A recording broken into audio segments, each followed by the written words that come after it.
নমস্কার সকলকে। Around the world with Sayan মধুমন্তীর একটা নতুন পর্বে আপনাদের সকলকে স্বাগত জানাই। বেড়ানো তো থাকেই, কিন্তু বেড়ানোর সঙ্গে খুব সুবিধা হয় যদি কিছু কিছু জায়গা, যে জায়গাগুলো সারাক্ষণ মন করে বেড়ানোর জন্য, সেটা কীভাবে বেড়ানো যায় সেটা যদি আপনাদের সামনে তুলে ধরা যায়। সেরকমই কিছু নতুন প্রচেষ্টা নিয়ে আজকে আমি সায়ন থাকবো আপনাদের সঙ্গে। বিভিন্ন জায়গা বিভিন্ন পর্বে আমরা তুলে ধরার চেষ্টা করব যে জায়গাগুলো আপনারা ধরুন 4 দিন বা 5 দিনে কীভাবে পুরো ভালো করে বেরিয়ে ফেলতে পারেন। আজকে আমি শুরু করব যে ব্লগটা দিয়ে, সেটা হচ্ছে বেনারসের ব্লগ। 3 থেকে 4 দিন কীভাবে বেনারসে ঘুরে আসা যায় সেই নিয়ে থাকবো এই ব্লগে। তাই চলুন আর দেরি না করে ঘুরে আসা যাক বেনারসে। বেনারসের ব্লগটা শুরু করছি কলকাতা থেকেই। খানিকটা কলকাতা থেকে আমরা চলে যাব হাওড়া স্টেশনে।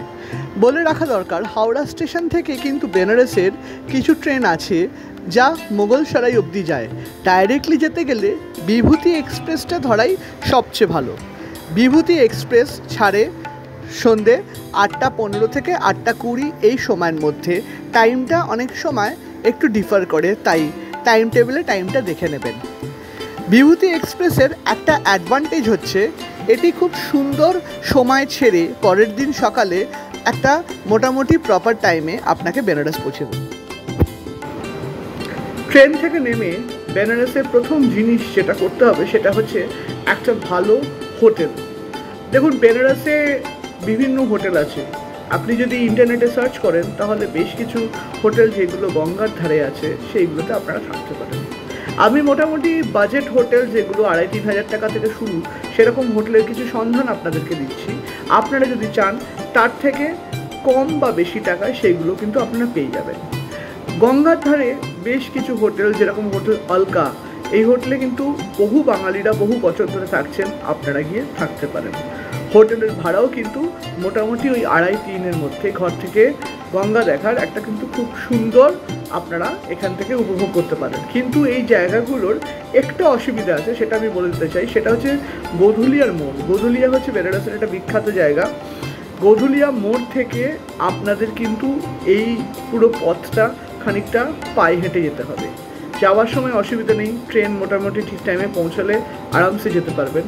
যদি ভোরের দিকে বা রাত্রিবেলার দিকে ট্রেন থাকে, ফেরার ট্রেন স্পেশালি, তাহলে কিন্তু একটু অসুবিধা আছে, কারণ সেখান থেকে আপনাদের আবার গোধুলিয়ার মোড়ে আসতে হবে। সেখান থেকে অটো বা সাইকেল রিক্সা করে আপনাদের আসতে হবে বেনারস স্টেশনে।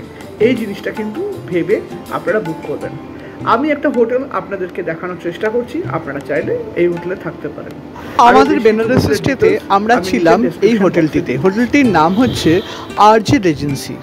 এটি কোনো স্পন্সার্ড ভিডিও নয়, কিন্তু হোটেলটা আপনাদেরকে দেখাচ্ছি তার কারণটা হচ্ছে হোটেলের পজিশনটা আমার খুব সুবিধার হয়েছিল, কারণ স্টেশন থেকে অটো করে মাত্র 5 মিনিটে পৌঁছে গেছিলাম এই হোটেলে। আর হোটেলের থেকে রিক্সা বা অটো করে আপনি যে কোনো মুহূর্তে গোধুলিয়া বিশ্বনাথের মন্দির থেকে শুরু করে সারনাথ সব কিছু যেতে পারেন। হোটেলের ঘরগুলো কিন্তু খুব সুন্দর। আমি ছিলাম 211 নম্বর ঘরে, যে ঘরের খানিকটা বর্ণনা আপনাদের দিচ্ছি। 2টি খাট ছিল হোটেলে, একটা খুব সুন্দর ভেলভেট লাগানো সোফা ছিল। হোটেলটার ঘরগুলো কিন্তু বেশ বড়, অবশ্যই এয়ার কন্ডিশন ঘর এবং সুন্দর করে সাজানো। বড় ক্যাবিনেট থেকে শুরু করে টেবিল, কমপ্লিমেন্টারি চা, কফি, টিপট, জলের বোতল, বড় ওয়ার্ড্রফে ড্রয়ার, বড় টেলিভিশন, সুটকেস রাখার জায়গা এবং সব মিলিয়ে কিন্তু বেশ সুন্দর। বাথরুমটাও কিন্তু ছিল অত্যন্ত আধুনিক, কমোড, বেসিন, গিজার, শাওয়ার সব কিছুই ছিল। হোটেলটার লোকেশানটা আমি নিচে শেয়ার করলাম। হোটেলটা কিন্তু ভেজিটেরিয়ান হোটেল, কিন্তু একটা খুব মজার জিনিস হচ্ছে এই হোটেলে কিন্তু আপনারা কমপ্লিমেন্টারি ডিনার পেতে পারেন। কোনটা ছেড়ে কোনটা বলবো বেনারসের অ্যাট্রাকশনের ব্যাপারে, সেটা মাঝে মাঝে আমি নিজেই কনফিউজড হয়ে যাই। তাই বেনারসটাকে এইভাবে সাজানো যাক। প্রথম দিন আমরা তো ট্রেনে করে পৌঁছে গেলাম বেনারস পরের দিন সকালবেলা, এবং আমরা অলরেডি একটা হোটেলে চেক ইন করে ফেলেছি। এইবারে বেড়ানোর পালা, চেক ইন তো হয়ে গেল। দুপুরবেলা সাজেস্ট করবো কিছু খেয়ে নেবেন। দুপুরের খাবার, লাঞ্চ, ভাত, ডাল, সবজি, মাছ, মাংস। যারা বাইরের খাবার পছন্দ করেন তারাও খেতে পারেন, কিন্তু একটা জিনিস একটু খেয়াল রাখবেন, বেনারসের বেশিরভাগ হোটেল কিন্তু ভেজিটেরিয়ান টাইপের হোটেল। নন ভেজ হোটেলও প্রচুর আছে, কিন্তু ভেজিটেরিয়ানের সংখ্যাটা বেশি, তাই পনির, সবজি এইসবে মোটামুটি এখানে আপনারা রেগুলার রেটে পেয়ে যাবেন, ডাল, সবজি, পনির এইসব। আর এখান থেকে প্রথমে আমরা যেটা করব সেটা হচ্ছে একটা অটো বা একটা টোটো এরকম কিছু নিয়ে আমরা তাদেরকে বলবো কাল ভৈরবের মন্দিরের ওখানে নামিয়ে দিতে। আমি এটাই সাজেস্ট করবো, কাল ভৈরবের মন্দিরের এখানে নেমে যান। এখান থেকে পায়ে হেঁটে বেনারসটা কিন্তু দেখতে ভারী সুন্দর লাগবে। কালভৈরব মন্দিরের এখানেই আপনারা কিন্তু একটা বেনারসের অ্যাকচুয়াল ফ্লেভার পাবেন, কারণ বেনারসের যে গলি আমরা বিশ্বনাথের গলি বলে পরিচিত, সেই সব গলিগুলো কিন্তু খানিকটা এই রাস্তা দিয়ে শুরু হচ্ছে। সব রাস্তায় বেনারসে কিন্তু অবশেষে মিটছে বিশ্বনাথ ধামে। রাস্তায় শিবের বিভিন্ন ফুল, ডুগডুগি, বাড়িতে নিয়ে যাওয়ার জন্য ছোট ছোট শিবমূর্তি সব পেয়ে যাবেন। আর আমাদেরকে দেখুন খুব সুন্দর করে একজন ছোট্ট বাচ্চা এইভাবে সাজিয়ে দিয়ে গেছে। আপনারাও চাইলে এইটা করতে পারেন। আর এই রাস্তায় পাবেন বিখ্যাত সব বেনারসির দোকান, আপনারা কিনতে পারেন। এখনও পর্যন্ত কেমন লাগছে সেটা কিন্তু কমেন্ট সেকশনে অবশ্যই জানাবেন। তাই বেনারসি শাড়ি তো কেনা হয়ে গেল, এবারে যেতে হবে বাবা বিশ্বনাথের মন্দিরে। হ্যাঁ, বাবা বিশ্বনাথের মন্দির যেতে গেলে কিন্তু বেশ খানিকটা পথ হেঁটে বা সাইকেল রিক্সাতে যেতে হবে। চলুন সাইকেল রিক্সা করে চলে যাওয়া যাক বাবা বিশ্বনাথের মন্দিরে। এই রাস্তাটা একটু উঁচু দিকে উঠে যাচ্ছে, তাই আমি সাজেস্ট করব বয়স্ক লোক বা বাচ্চা থাকলে সাইকেল রিক্সা করে যাওয়াটাই ভালো। প্রায় 1.5 কিলোমিটারের পথ অতিক্রান্ত করে আমরা পৌঁছে গেলাম বাবা বিশ্বনাথের গেটে। বাবার মন্দিরের যে দুয়ারটাতে আমি দেখালাম এটা হচ্ছে পিছন দিককার দুয়ার। এখান থেকে কিন্তু আপনারা আপনাদের যে ইম্পর্টেন্ট বিলঙ্গিংসগুলো আছে, যেরকম মানি ব্যাগ বলুন বা আপনাদের চটির জুতো তো বটেই, তার সঙ্গে ক্যামেরা বলুন, মোবাইল ফোন বলুন, সব কিছু কিন্তু এখানে এই ছোট ছোট লকারের মতন দোকানগুলো আছে সেখানে রেখে যেতে হবে। আপনারা যারা পুরী ধামে যান তারা নিশ্চয়ই জানবেন এই জিনিসটা খুব কমন, ভারতবর্ষের বিভিন্ন মন্দিরে এই ব্যাপারটা আছে। তাই এখানে রেখে ভেতরে ঢুকে পড়ুন। যারা বহু বছর পরে বেনারস যাচ্ছেন তাদের জন্য একটা সুখবরই বলবো। তার কারণটা হচ্ছে বেনারসের আমরা ছোটোবেলাতে বিশ্বনাথের মন্দির বলতে যেটা বুঝতাম একটা ছোট্ট সরু গলির মধ্যে দিয়ে গিয়ে বাবার মন্দির, এখন কিন্তু বিশাল চাতাল, বিশাল বড় এলাহি ব্যাপার। তাই বাবার মন্দিরের ভেতরে ঢুকে আমি মন্দিরের ভেতরের ভিডিও তো অবশ্যই দিতে পারলাম না, কিন্তু আপনারা যারা যাবেন চোখে দিয়ে উপভোগ করবেন, ভেতরে ভিডিও করা বারণ তাই দিতে পারলাম না। ভেতরে বাবার মাথায় যদি জল ঢালতে চান তার অবশ্যই আলাদা চার্জ আছে। একটা জিনিস এখানে কিন্তু খানিকটা চার্জ নিয়েই কতখানি লাইনে এগোতে পারবেন সেই ব্যাপারটা থাকে। 200-300 টাকা থেকে শুরু করে সেই চার্জগুলো নেয় বিভিন্ন লোকজন, পান্ডা, ভেতরকার রেজিস্টার যারা আছে তাদেরকে আমি এটা সবসময় সাবধান করে দিই, কারণ আননোন লোকেদের পাল্লায় পড়বেন না।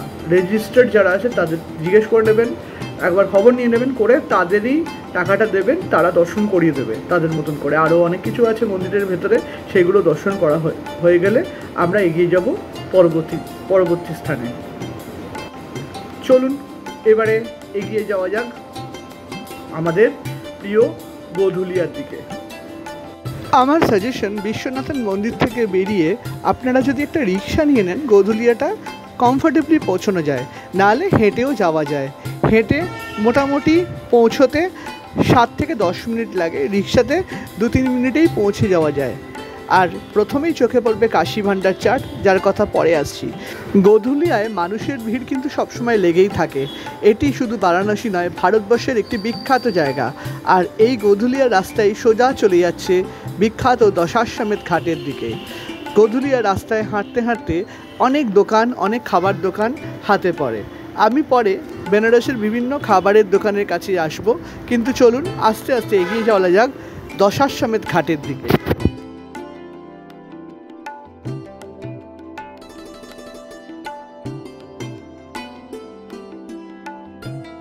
ভারতবর্ষের যত পবিত্র ঘাট আছে তাদের মধ্যে একটি হলো এই দশাশ্বমেধ ঘাট।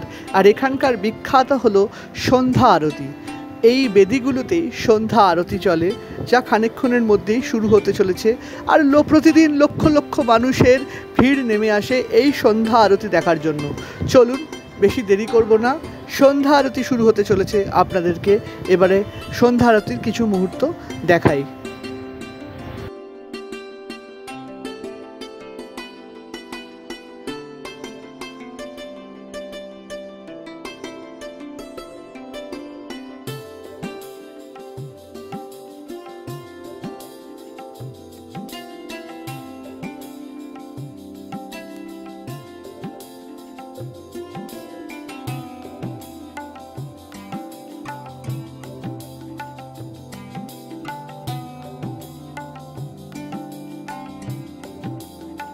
দশাশ্বমেধ ঘাটে গঙ্গা আরতি দেখার কিন্তু আরেকটা প্রথাও আছে।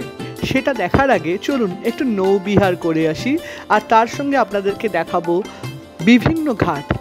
কাশীতে কিন্তু প্রচুর ঘাট আছে। প্রথমেই যেটা দেখাবো রাজা হরিশ্চন্দ্রের নামে হরিশ্চন্দ্র ঘাট। এটি হচ্ছে কাশীর দুটি শ্মশান ঘাটের একটি। বলে কাশীতে সব থেকে বেশি নাকি হরিশ্চন্দ্র ঘাটেই দাহর জন্য আসে, কিন্তু কাশীর সব থেকে বিখ্যাত ঘাট মণিকর্ণিকা ঘাট, সেটিও কিন্তু সবার শেষে দেখাবো। আমরা আস্তে আস্তে এগিয়ে চলেছি আশি ঘাটের দিকে। অশি ঘাটটাই হচ্ছে কাশীর শেষ ঘাট, যেখানে লোকেরা যায়। এখানে কিন্তু গঙ্গার ধারে বিভিন্ন থাকার জায়গা আছে, যেখানে বহু মানুষ থাকে। আমরা এখন যে বিশাল নৌকোটির পাশ দিয়ে যাচ্ছি, সেটি সচরাচর ট্যুরিস্টদের স্পেশাল অ্যাট্রাকশনের জন্য ব্যবহার করা হয়। চলুন এবার আরেকভাবে দশাশ্বমেধ ঘাটের যে আরতির কথা বলছিলাম সেটা দেখা যাক। সেটা হচ্ছে নৌকায় বসে গঙ্গা থেকে আরতি, তারও এক অদ্ভুত শোভা, অদ্ভুত মাধুর্য।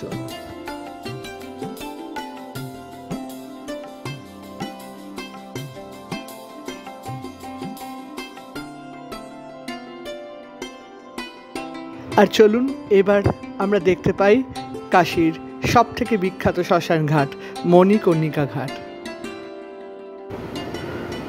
গঙ্গা দর্শন কেমন লাগলো তা অবশ্যই বলবেন, কারণ অলরেডি আমরা নৌকা বিহারে করে গঙ্গা দর্শন করলাম, আর তার সঙ্গে নৌকোতে বসে প্রথম দিন সন্ধেবেলায় আমরা দেখে ফেললাম বেনারসের বিখ্যাত সব বিভিন্ন ঘাট।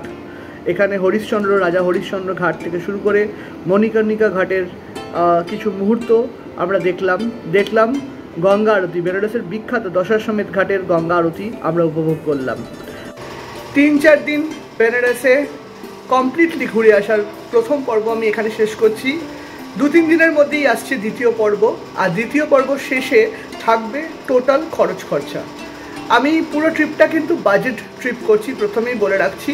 এবার বাজেটটা ডিফার করে, সেটার জন্য কি করতে হবে সেটাও আমি অবশ্যই দ্বিতীয় পর্বের শেষে বলে দেবো। প্রথম পর্বের প্রথম দিন কেমন লাগলো তা নিচে জানান কমেন্ট সেকশনে। যদি ভালো লাগে তাহলে টুক করে একটা কমেন্ট করে দিন, আর যারা নতুন দেখছেন তারা কিন্তু সাবস্ক্রাইব করতে ভুলবেন না। চলে আসছি খুব জলদি দ্বিতীয় পর্বে। ভালো থাকুন, সুস্থ থাকুন।